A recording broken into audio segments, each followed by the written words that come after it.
Welcome, everyone. My name is Kathy Jones, and I am looking at the technical end of things on the next session, which is the introduction to atlasing. And I am a volunteer manager at Birds Canada, and I'm quite delighted to be here. So let me start by introducing our speaker, Mike Hadman, as Kaylin already went through all the housekeeping stuff. Much of Mike's professional career has been devoted to the Breedy Bird atlases. He coordinated Ontario's 2 atlas projects, 1981 to 1985, and 2001 to 2005. He co-edited the resulting books, and in what sometimes has got to feel like Groundhog Day to him, he is coordinating Atlas 3. So without any further ado, please welcome Mike. Okay, well, welcome everybody. Appreciate your coming today. I just want to say a quick a recognition that Roxanne Filion, at the same time I'm giving this presentation in English, is giving a presentation in French, and a different link for that. And if you do want to move to over there, put a note in the chat, and Kaylin can tell you how to do that. So you've already heard just recently the 5 sponsors, so I'll jump on from there right into what it is the project is all about. And on one hand, we're essentially taking stock of all the birds in the province. The goal, it's an atlas, so we're trying to determine and map the distribution of and the relative abundance of the birds of the province in this period 2021 to 25. And we want to, of course, compare that results to previous atlases and set the best base we can for comparison to future atlases. We want to determine the population size, which is much more important in recent years than it has been in the past, and compare that to the previous atlases. We want to get as much information as we can on the significant species and where they're located and their current status. And we want to expand coverage in the north to the greatest extent that we can. And this is all about, of course, creating the biggest database and the best database we can for research and conservation purposes, so people can look into the effects of climate change and forestry and land use changes that are going on that are undoubtedly affecting our birds. But the atlas is, to put it briefly, it's an all hands on deck, no holds barred, pull out all the stops, science-based inventory of the birds of the province, powered by Ontario's birding community. I will say it's just about the most useful thing you can do as a birder, and it is really an enjoyable thing. If you're new to atlasing, I hope you'll find it as enjoyable as the rest of us have for the past couple of rounds. It's really a fun thing to be doing. The way the project works is we've divided the province up into regions. Regions are basically around counties. Of course, our square boundaries don't match up with the municipal boundaries, but roughly we try and include most of the counties in separate regions, and we have as large a town as we can in most of those regions. So we have a center of our operations for our regional coordinators to work out of. And our regional coordinators are absolutely key to the project. Encourage you, first thing you should do if you want to get involved in the project is go to the website, find out who your regional coordinator is, and contact them, talk to them about the project and how you can fit in. I should say, I think it was mentioned earlier, we actually have 47 regions, so there's a large number of them spread right across the province, and greatly appreciative of their efforts. So, of course, the basis of coverage is the 10 by 10 kilometer square, and our goal is to cover a great number of these. And I'll explain a little bit in more detail later exactly how those goals are distributed across the province. But we've now provided maps for every square in Southern Ontario, and we're close to having the maps for Northern Ontario ready. And these maps now are a new version. If you worked on last atlas, you'll find a new version has different information on it, a lot more emphasis on habitats on this map. If you look on the right-hand side of the map here, you can see the breakdown of the habitats, the legend there. The numbers in each of those little boxes, the little colored boxes, are actually the proportion of the habitat that's made up by each of those habitat classes in that square. And so a really helpful guideline as to where you should be spending your effort to find all the birds. The map itself, of course, is really wonderful for that. You just spend some time figuring out how you're going to get to all these places you want to get to in the square, and then just set about covering the various habitats that are available in that square. The numbered points on here are point counts, and I will come back to that and tell you a little bit more about that in a few minutes. So when it comes to those squares, our goals for coverage for each one of them is that we want to get at least 20 hours of Atlas work in the peak of the breeding season. And the peak of the breeding season in Southern Ontario, we're defining as May 24th to July 10th. And then in the northern part of the province, basically from about Temagami on up, from June 1st until July 10th. So 20 hours in the core of the breeding season. You can put as many hours as you like in before that, and we'd really love it if you do.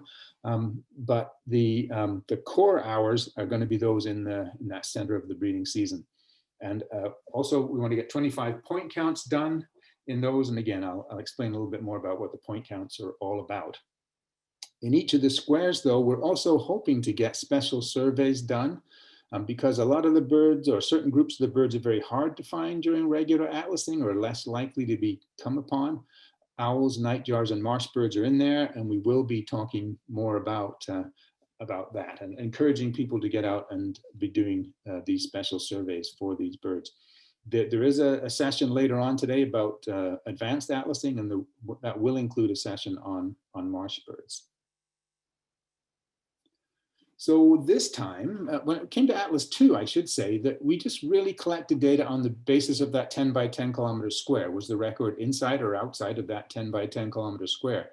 With this Atlas, and based on the work that eBird has done ahead of us, we're now basing information on checklists, and they're spatially explicit checklists, which basically means you lay down a track, either with an app, and I'll talk more about the app, or you can go onto the website after the fact and map out a track for a particular checklist, and then you enter your data to it so that we have that list of birds, the number of birds, and the breeding evidence, the highest breeding evidence that you found on that checklist, attached to that route.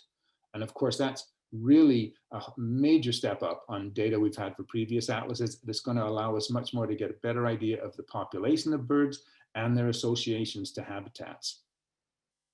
So you can do a track like the one at the top right here, where you travel along a road. You can do a stationary point where you stand at one location for as long as you like and record the data there, or you can do a track through a natural area. And this is one thing we're emphasizing, of course, in Atlas 3. We do want people to spend time in the natural areas as best they can, in provincial parks, national parks, conservation areas, collect separate checklists within those natural areas, and that's going to give us an indication, but when the data is all in and we can analyze it, how important those protected areas are to the conservation of birds in the province. So really encourage you to, if you are going to those areas, restrict your checklist to the either inside or outside of that protected areas to help us in that analysis. A new feature for this atlas, which is really going to make a big difference, is that both on the app and the website, you can pinpoint specific records. So in this case, my track is along the river there. I went for a walk, but I looked across the field and there was a snipe sitting on a post, sniper unusual in this area. So I can now either on the website, click on it and provide information on that particular record, or I can do the same thing on the app, which of course is a real advantage. Now, I mentioned collecting information on breeding evidence a number of times, and here's the detail. You won't have to read all of this. This information is all on the website, of course. You can get the detailed breakdown of how breeding evidence works. But these are sort of internationally approved criteria that have been used for the past 50 or 60 years around the world for atlasing purposes. They get tweaked a little bit now and again, but they're pretty much standardized everywhere. And it's really all about collecting information that indicates the strength of the evidence on that the birds are actually breeding at a particular location. So to start off with, the first category isn't really breeding evidence at all. This is species that are observed in the breeding season, but there's no evidence of breeding. So in this case, this is an Iceland gull. Gulls like this sometimes hang around in the summertime, or at least into the beginning of the breeding season. That bird, we know it nests in the Arctic, and it's not in its breeding habitat here. So that would just be an X. And so gulls that you see feeding in fields and that kind of thing, those are just listed as X. And the same with if you see a yellow legs down in southern Ontario in June, it's just a late migrant coming through, or an early one from its breeding season, and those birds just get reported as X. Now, then we jump up into the possible breeders. So the top two birds here, the common yellowthroat on the left and the pied-bill grebe, they're in their nesting habitat in the breeding season, so they're considered possible breeders. The birds at the bottom, the bobolink and the white-throated sparrow, are singing in their breeding season, in their suitable nesting habitat, so those are also possible breeders, but they get a slightly different code that we note them as singing birds. Now, if we go back a week later and that yellowthroat is still there in that location, that white-throat is still singing away in that location, those birds are defending territories, and we can classify those birds as probable breeders. Other ways of looking at probable breeding would be things like these waxwings doing courtship feeding here, or a pair of birds in their breeding season in breeding habitat would be considered probable breeders. And there are other categories, but you can look on the website to get the full list of them. And then, of course, we're ultimately hoping to confirm breeding in as many species as possible. So obviously, if you find a nest with eggs, that's great confirmation. If you can find a wood thrush nest with cowbird eggs in it, you can confirm two birds in one fell swoop there. But you can also confirm breeding through things like the great crested flycatcher at the top right, carrying food for young. It's gathered up this food, it's going to fly to a nest and feed the young. That fact alone is good enough for you to record that bird as a confirmed breeder in that square. And then, of course, obviously, if you see a loon sitting on a nest, you can confirm nesting that way. Or if you find birds with newly fledged young out of the nest, that's another easy way to confirm breeding. Things like distraction displays that killdeers do, they also count as confirmed breeding, and an easy way to confirm that species.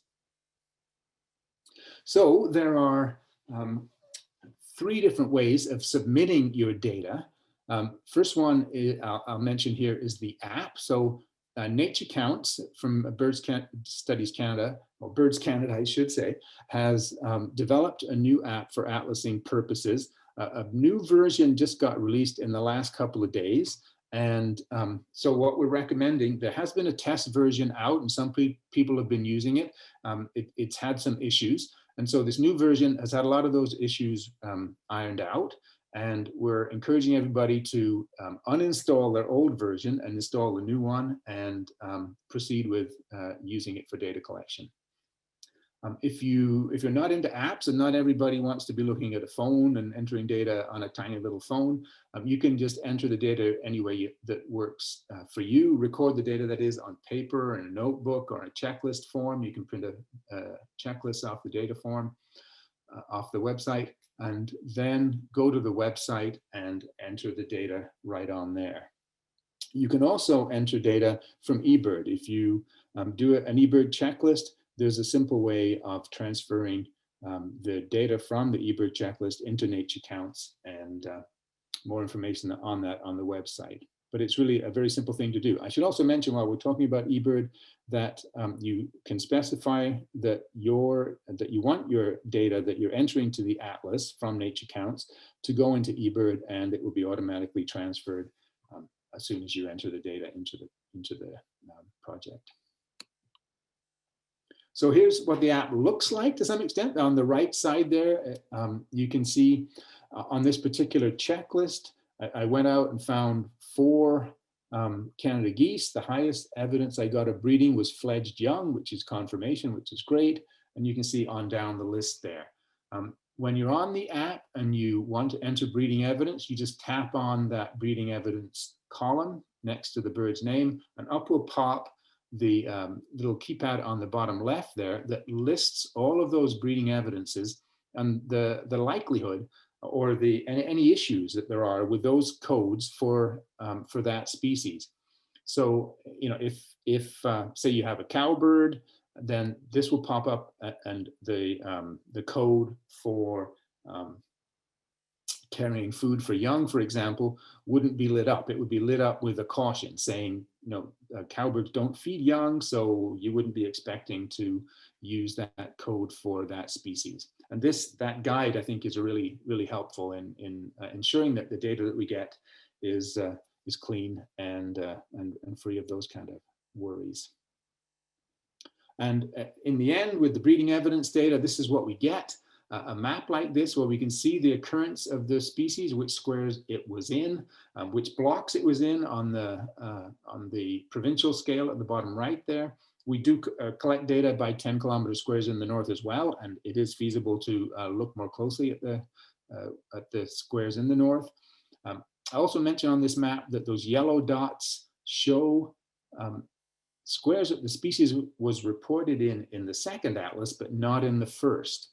And so the yellow dots show the expansion of the range of the yellow rump warbler, in this case, into southern Ontario, south of the Canadian Shield, between atlases. And we found that for quite a lot of species that breed in mature conifer forests, that a lot of the pine plantations in southern Ontario have matured over time, and now we're starting to take on populations of birds that would previously have nested further north. I should mention these 4-letter codes. I will come back to them because they come in quite handy. I won't use them more than I have to, but I use them a few places in here because I'm going to recommend that you take some time and learn those 4-letter codes because they're very useful for entering data quickly. Okay, so I want to talk about the point counts too. And the point counts, the main intention behind the point counts is to give us an indication of the relative abundance of the species in the square. So in each of these squares, there are 40 numbered locations on roadsides.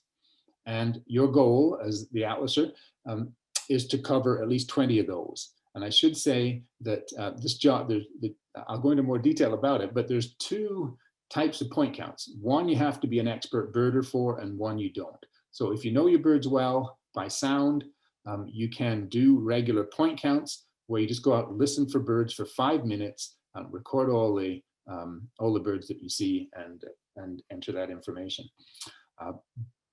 As well as those on-road points, each square has been analyzed individually to indicate how well that roadside layer represents the habitats in the square. And then each square has a customized a set of off-road points that are meant to improve the overall habitat representation in that square. So I've circled there on the map the fact that we're looking for 4 off-road points in broadleaf forest and 1 in a mixed forest in this particular square. And each square will have its own, again, customized to the habitat situation in that square. I should mention also that for one thing, I'm going to talk in more detail about point counts later on this afternoon. And secondly, that you'll notice there's points A and B in red there. I don't know if you can see my cursor, A, B, and A, but those are points that were done off-road in Atlas 2. And so it's advantageous, of course, if we can get those same points visited again. And so we've made those locations available and encourage point counters to go out and do those. So when you're doing a point count, you're doing it for 5 minutes, but you actually divide the time slot into 2 periods, 1 to 3 minutes and 4 to 5. So you record all the birds that you hear in the first 3 minutes, and then you add any new birds 4 minutes, 4 and 5.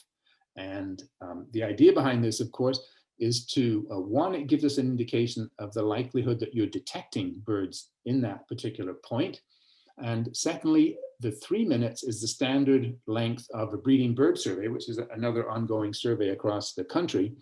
And by having this parallel in the atlas, it allows us to incorporate data from the breeding bird survey right into the atlas, which is going to be very useful in terms of including coverage. So again, it's the same kind of thing. You can do this on the app, like in this case, or you can do it in various other forms. Just if you are going to do it in a notebook, I'd recommend buying a notebook that's got columns in it, and it makes it much easier to just organize your point count. Again, you'll see a lot of 4-letter codes here that just really simplify recording the data. It's quite a simple thing once you get the hang of it, but you need to spend a little time learning those. Okay. The other option, just if you prefer, you can collect information on these point counts using distance bands as well. We're not thinking everybody will go for this, but if you are interested in doing it, we would encourage you to give it a go. You record birds not only in what time bands they're in, but at what distance they are away from you. Are they less than 50 meters, 50 to 100, or greater than 100 meters? And of course, this information is really beneficial in giving us much more information on the density of birds, and that's going to help in our population estimates. So you're not required to do point counts this way, but if you are interested, it would be of great benefit. And you, of course, you can do that in your notebook as well.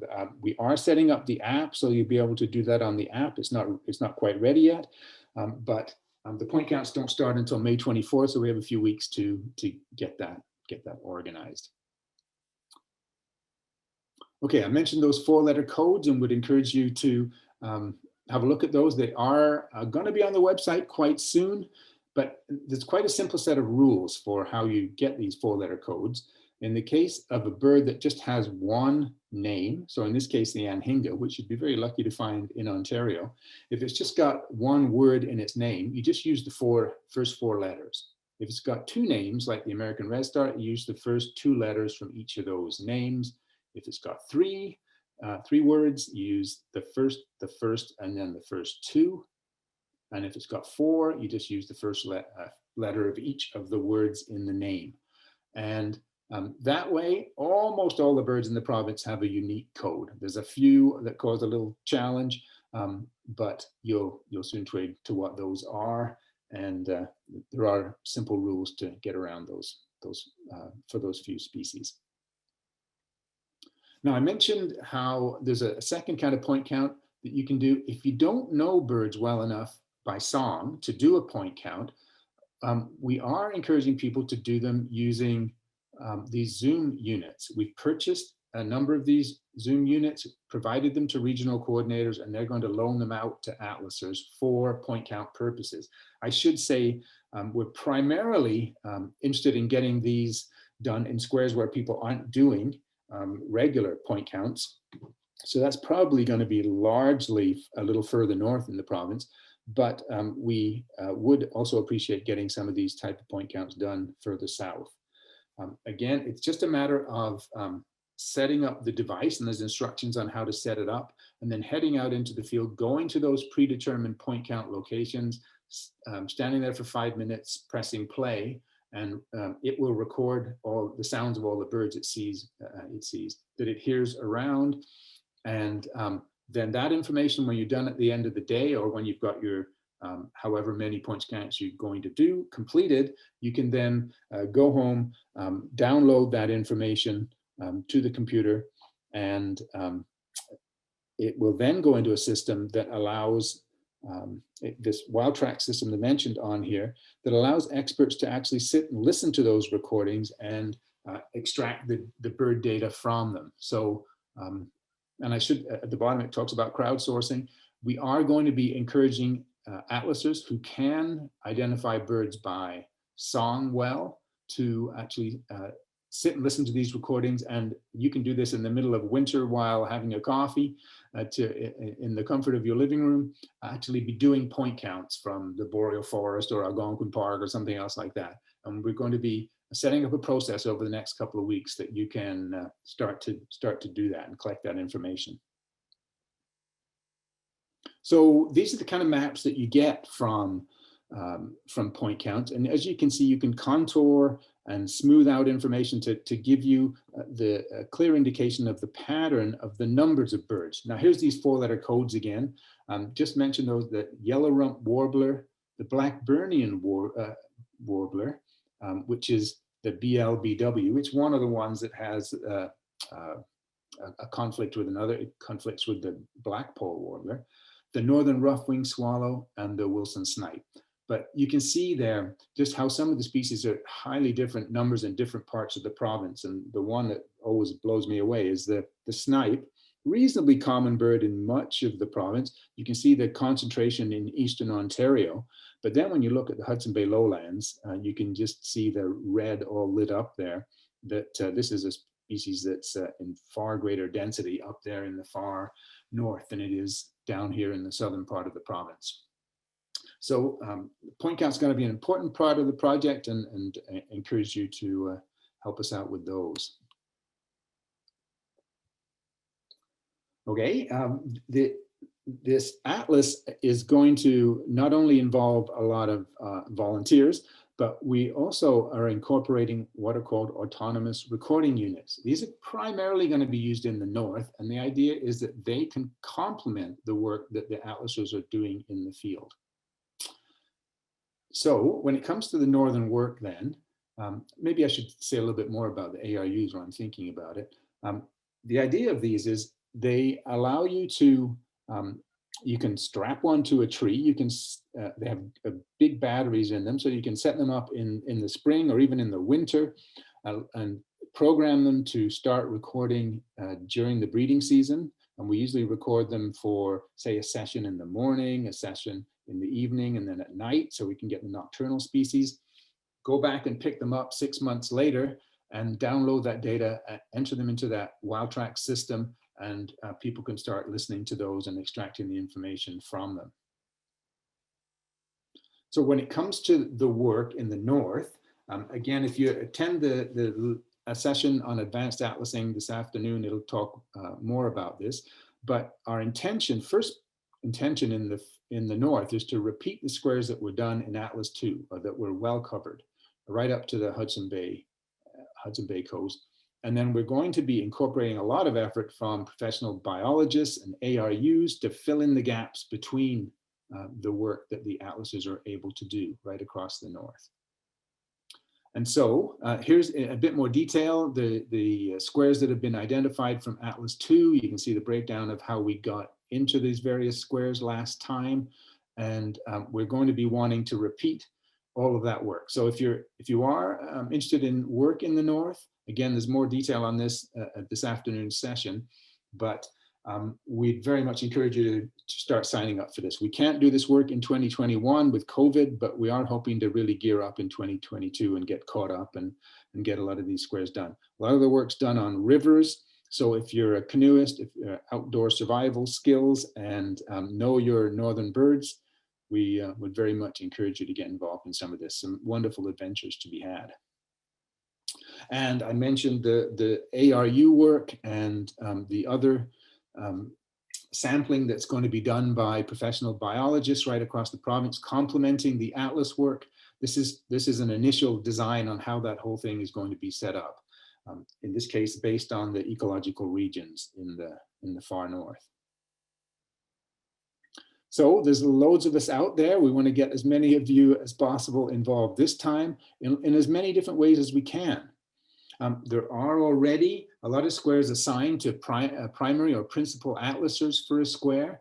And we want to try and make clear how this relationship works. So a principal atlaser has really taken on responsibility for ensuring that a square gets adequately covered, that it gets that 20 hours of atlasing, it gets the 25 point counts, and has first dibs at checking to see if there are any, at doing any of the special surveys that we want to get done in those squares.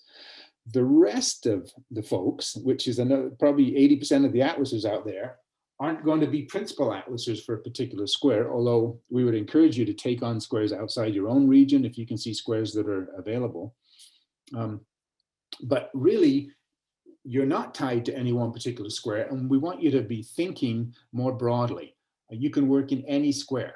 Feel free to take on one of the squares. It might already have a principal atlaser involved. Really, it doesn't matter. That person's there to help make sure that things get wrapped up. You can work away in any square that it works for you. Again, trying to get those at least 20 hours of atlasing. And if you can be talking to a regional coordinator, you may find there are squares where point counts need done, and we'd very much appreciate your help getting that done. The goal as a freelancer is you're really trying to find not only every species in the square, but really we're trying to find every species in every square in the whole region. So there's a role for folks that aren't tied to any one particular square to help with that. We want to maximize the breeding evidence for as many species as we can in those squares. But we really, if you want to help the atlas in the most effective way, it's a matter of finding the areas that are being poorly covered and targeting those. And that's where we most appreciate your efforts. Of course, appreciate your efforts anywhere you want to collect data, but to be maximally useful, filling in those gaps is going to be a big priority. Already you can go on the coverage map and see squares that aren't even assigned to an atlaser yet. So good options there for places to target your effort right off the bat. And of course, special surveys, talk to regional coordinators about possibilities there. There's lots of opportunities to get involved in the special surveys. So how do you go about finding all the species in a square? Well, if you go on the website, there's something called a square summary sheet. You can find links to fairly readily. And I'll show you a picture of one in a minute, and so I won't go into that quite yet. But one of the things you might do then is learn from that square summary sheet which species have been reported in that square historically, and start thinking about how you're going to find some of those. It's really good to focus on trying to find the rare and elusive and poorly known birds. The rest of them, the robins and the red-winged blackbirds and that kind of thing, will come out just in your searching for these other species. And another thing to think about is to target your efforts appropriately for the season. So right now, before the bulk of the neotropical migrants are back, good opportunities to go out and nail down the nuthatches and the woodpeckers and the raptors that are nesting before all the leaves are out, and before a lot of those birds get very quiet once they're well into their breeding season. It can be very hard to find in June. So target your efforts for the species that are active in this early part of the year. Of course, you want to be finding the best habitats in the square. So look at the map, find out where the marshes, all the different kinds of wetlands are. Think about ways that you can access them. The riparian areas are particularly rich. Look for the largest habitat patches you can find and figure out ways of getting into those. Forests, but also grassland, shrubs in particular. Fields of shrubs are very, very rich locations. I call them hawthorn meadows, but places you often see old pastures that have grown up with hawthorns, shrubs dotted around them are often really rich places and well worth concentrating on. And of course, plantations. Conifer plantations are rich locations for a lot of species that aren't found in other habitats. And don't always concentrate on one age of these habitats. Look for younger ones and older ones. Each of these has species that are special to them. And you'll maximize your efficiency by visiting the greatest variety of habitat types and habitat ages that you can.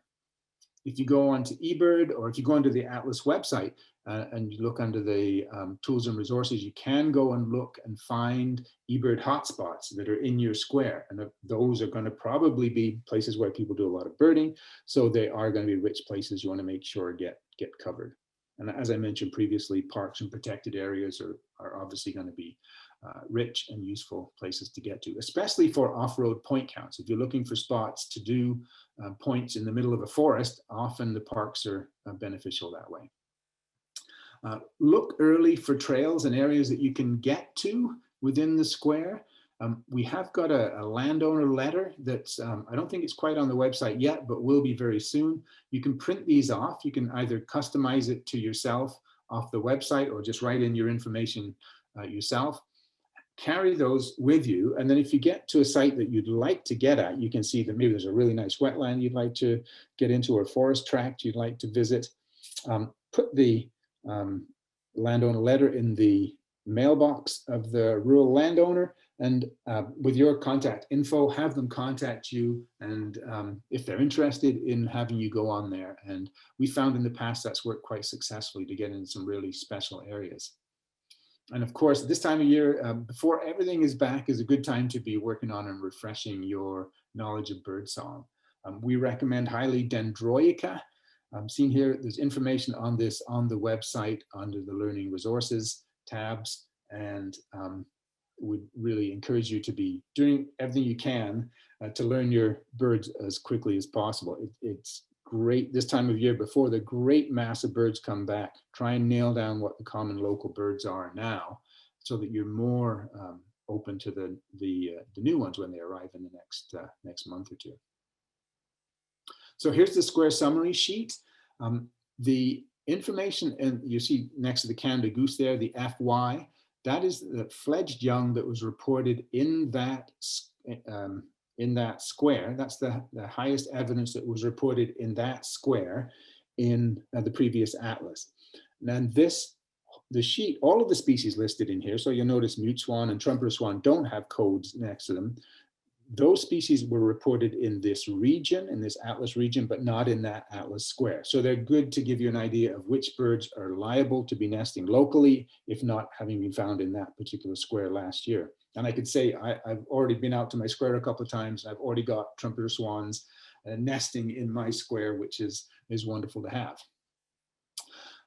You can see across the top there in blue about the target point counts in that square. That same information is provided there as well. The percentages are just the percentage of squares that the bird has been reported in to this point during Atlas 3. So those will change rapidly over time, but it pretty soon becomes clear which are the common birds. They obviously reported in the great majority of those squares. And this is really just encourage you to go out and mark on your maps. I encourage you to print off a copy of your map, mark it up, mark all the places you want to get to, mark birds that are especially interesting you want to go back and check on, or sites that are well worth visiting. There are safe date documents on the website. Again, I encourage you to have a look at those. They help you distinguish which species are breeding now and will be starting to breed later. And so we can make sure you concentrate your recordings into the appropriate time of year for each species. Mike Burrell is going to be talking later this afternoon about how to use these safe date charts. Of course, if you get information on rare species, we do want you to document them. In particular, look for their little markings, the plus sign there, indicating provincially rare or species at risk, designated species. And those ones we really would want to get good details on. We want to make sure that those are well documented, both as to how you identified the bird, but also what it was doing and what the situation was where you found it. Birds of special interest. Some of these are species at risk that are quite common, things like barn swallows and that kind of thing, are still of interest. We do want to get a certain amount of documentation on those, especially if you find confirmed breeding. And then there are species listed on your data forms as being regionally rare, and would want you very much to document those species as you go. So wrapping it up here, we have done this twice now. This is Glen Cody fording a stream up on the Hudson Bay lowlands in an earlier atlas. And while this is in June, but the snow was still on the ground, but our rabidly enthusiastic atlasers are out there covering the whole province. And we look forward to working with you and doing this again. We think this atlas can be the best one yet, and hope you'll work with us to help make it so. I want to say thanks to these folks who are supporting the Atlas, either financially or in kind. They've been really great so far, and their help is really appreciated. You probably know our website by now, but information on the website there. We do have Facebook, Instagram, and Twitter accounts as well to try and get information out to people. Get back to us if you have any questions, or in particular, get hold of your regional coordinator, and we can help deal with any questions you might have about the project.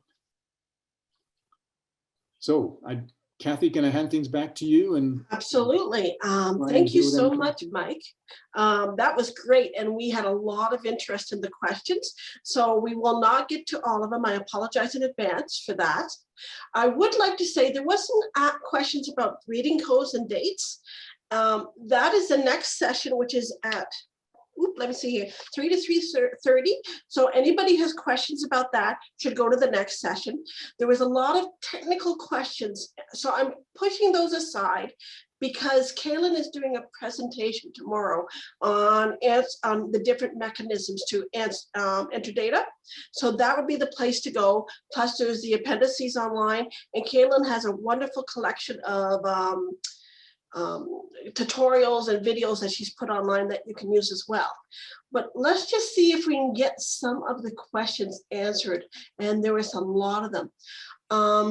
Okay, now the first one, I think you and I have discussed this before, so I'm looking forward to your answer, Mike. The whole idea when you're entering your data for the atlas, do you put in all bird observations or only the ones that you can attach a breeding code to? Right. Yeah, put in everything. The app's designed that it's easy to enter data for every species, and just tap on the breeding evidence column to add breeding evidence for the ones that for which it's appropriate. But we are interested in keeping track of what other birds are around at that time. So Mike, for the next couple, do you mind going back to that lovely slide you had that had the Freelancer and the different atlasing types on it? Okay. And several of the questions relate to, let me see if I can find them here. If they sign up for one region, can they sign up for multiple regions? And I believe the answer for that is yes. They just do that online, right? Yes, yeah, you could just, yes.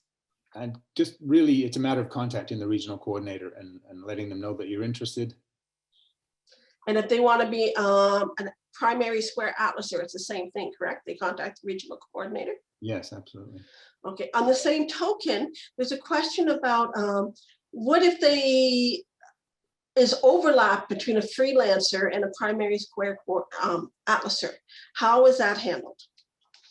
Well, it's just handled really from the point of view that both are welcome to be working in there. So if you wanted, if you know who the principal atlaser is, you could chat with them and work out if you're going to take a different part of the square or how you're going to arrange that. Or you could just go ahead and work in the square. Really, it's all independent.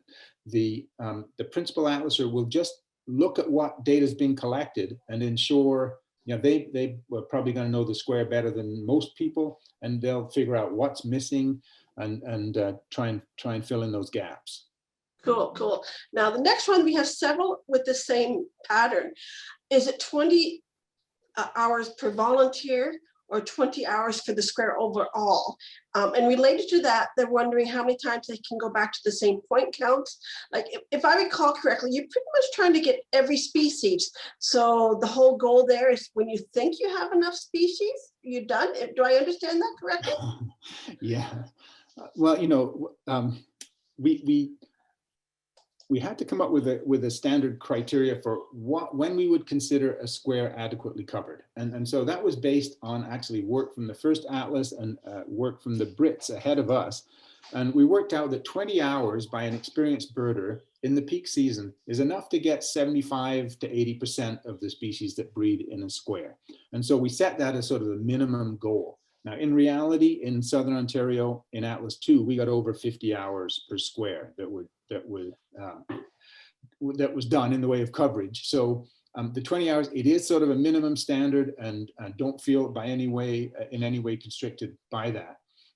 As Kathy said, the goal is really to find every bird that's nesting in those squares, and it can take a lot more hours than 20 to find the last few of those. And so it would encourage people to be doing that in areas where we can afford it. Like up further north, we more encourage people to get, if there's lots of empty squares, to get your 20 hours in the peak season and then move on to another square, just because it's better for everyone if we can get those, get all the squares up to a minimum standard rather than having a few very well covered and a lot of big gaps. So one person suggested that for one point location, recording a list for different times a day would be a good idea. Would that be the best way to approach ensuring you get all the birds on that point count? And can they just do one point count alone? Yeah, the point, again, the requirement is that point counts only get done once, and only done once during at any time over the 5 years of the project, and get done in that peak breeding season.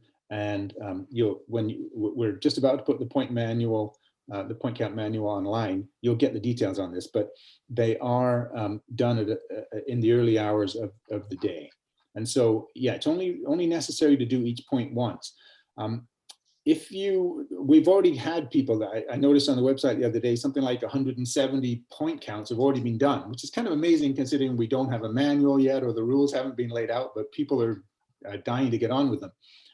They can't do official point counts until May 24th, but the point counts that have been done, and any points that are done ahead, we can use that information, and basically they'll be used as 5-minute checklists. At least, and I don't know until we start analyzing the data and looking more in depth, that there may be other ways of also using that data. But at this point, I can't really say, but we can say at least they'll be used as 5-minute checklists. Okay, now there's a couple other things. A lot of it is about how to get a hold of their regional coordinator. And I recommend that when you go to the birdsontario.org website, you will find there's links there that show all the Atlas squares in a map, and you can figure out who you are and who your coordinator is. And you can sign up through them there or get their contact information. So that's the place for those things. Now there's another question. This is Sarah. She's sort of joking, but I think she has a valid point. We're in a pandemic. We're basically losing a lot of this year. Are we concerned? Do we want to push things off? How do you feel about that? I'm thinking we have plenty of time. We have 5 years, right? Yeah, we have 5 years, and it's a blessing in that respect. And yes, it is hurting. Obviously, people aren't doing as much travel as they would be. We're really not going to get nearly as good coverage in central and northern Ontario as we would have in a normal year. It's going to be assessed during the course of the project. If it looks like we're falling short of coverage because of what happened in 2021, then it's feasible that another year would be added. Already these discussions are underway in Saskatchewan, where they're just finishing up their atlas, and in Newfoundland, where they're a year ahead of us, that it may be necessary to add another year on. It's early days. We're not really having that serious conversation yet, but as the project progresses, we'll be checking to see if we need to do that. If people have a lot of questions about point counts, which is another theme, the advanced atlasing tomorrow, it's or at 3:45 today, that should cover a lot of the point count questions, correct? Yes. Okay, so all of you guys who are interested in point counts, that's a great place to go. Somebody asked about where to get one of the Zoom devices, and related to that, if they record on their own using their own system, can they go ahead and translate those into species counts later? Oh, well, both good questions. The Zoom units, we purchased 100 or so units and distributed them to our regional coordinators. So regional coordinators each have 1 or 2 of those that they can loan out to people for a few days at a time to do points. Now, the rest of that question was about other alternative types of recording units.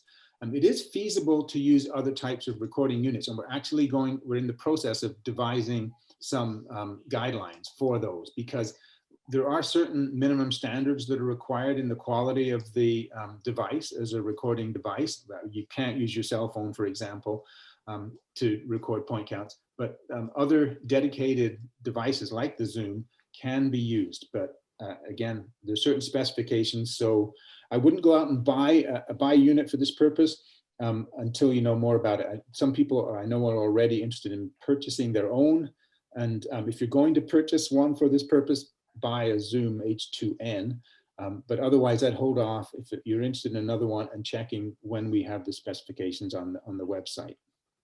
Now we are running late, and I don't know how appropriate it is for us to continue too much later. We have a lot of questions, but the one question I think we should really cover before we finish is it okay to enter your data just on eBird and transfer it over? Is that a reasonable option?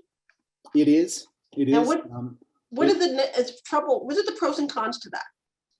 Well, the con is that eBird doesn't have some of the same checks and balances, and it has a number of features missing. It doesn't have that ability to pinpoint specific records and that kind of thing, which I have to admit the Atlas app doesn't have at this moment, but is in the process of development. We will have that soon. I mentioned how the Atlas screens, or at least prompts you about breeding evidence and make sure that you're careful about recording the right breeding evidence. That kind of thing is built into the Atlas app, but not into eBird. So when you submit an eBird list and you want to transfer that into the Atlas, the Nature Counts database that the Atlas is using will prompt you and say, okay, well, you're missing some information that eBird didn't ask you for, and you are going to have to go through a few extra steps just to add in that extra information. It's usually pretty simple to do, but that's sort of the downside, that it becomes a multi-step process to get your eBird list in. Okay, one last question, and then I think we have to say goodbye. Well, there's two. I'm going to answer one. Jenny asked if owl surveys are done once in every 5 years, and that's the plan. They have to be done once. Gina asked, should freelance atlasers do and enter point counts without contacting the regional coordinator first? So that's the last question, and then we're going to say goodbye. Yeah, much prefer if you contact your regional coordinator and work with them on that. It may be that there are squares where they really need point counts done, and that there are already people assigned to do point counts in particular squares, and we want to avoid unnecessary duplication. So it would be best if you contacted your regional coordinator and asked those questions. Okay, well, it's 2:52. It's about 8 minutes to the next session. If you'd like to stay on for that next section, which is breeding codes and, let me double check it, and safe dates, feel free. But Doug and Mike and I will sign off for now. And thanks everybody for attending. I will answer the questions I can in the next couple minutes, and then we'll just dismiss all the remaining questions. And I'm sorry we couldn't get them to all. So thank you everybody for attending, and I hope you enjoy the rest of the sessions.